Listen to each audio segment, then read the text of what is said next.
toujours avec vous à chaque instant de votre vie.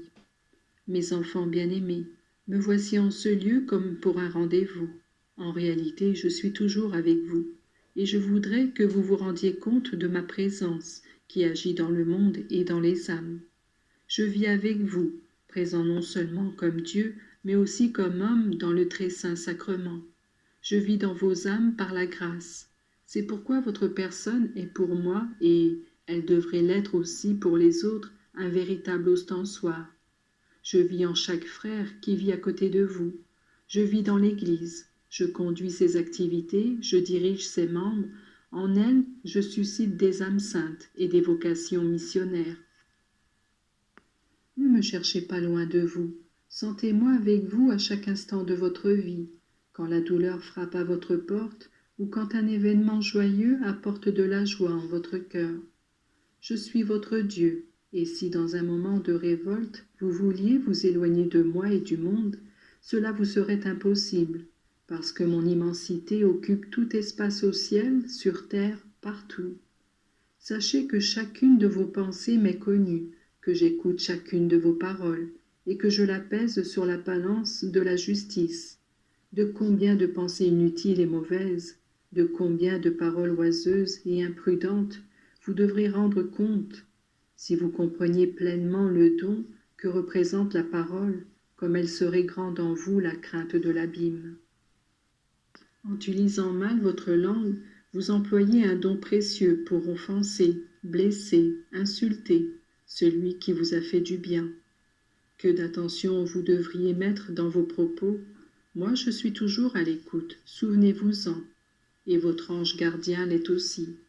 Il semble vraiment que la perfection commence par le contrôle de la langue, que si facilement on se meut pour offenser et blesser le prochain. C'est pourquoi l'Esprit Saint dit « Celui qui ne pêche pas par la langue est un homme parfait ». Je suis le spectateur de toutes les actions des hommes. Il y a de bonnes actions et de mauvaises actions, et puis des actions bonnes en elles-mêmes qui cependant ne méritent pas de récompense. Parmi celles-ci, vous pouvez inclure les actions qui visent à obtenir des bénéfices purement matériels, à satisfaire ses ambitions, à recevoir l'estime et les éloges des autres, à augmenter son pouvoir et son prestige, quand ensuite elles ne poursuivent pas d'autre but tout à fait inavouable. Spectateur d'actions malfaisantes et criminelles, je permets tout parce que je respecte la liberté de tout homme, sachant ensuite retirer le bien du mal lui-même. Toutefois, rien n'échappe à mon regard, et toute action mauvaise, toute action bonne, faite avec de mauvaises intentions, seront jugées en tant que telles. Vous êtes ici animés par des désirs de bien. Ne vous limitez pas à demander mon assistance. Faites-moi agir en vous, de chacune de vos pensées, paroles, actions, sanctifiées par l'amour que vous me portez. Faites que ce soit moi qui en soit l'auteur.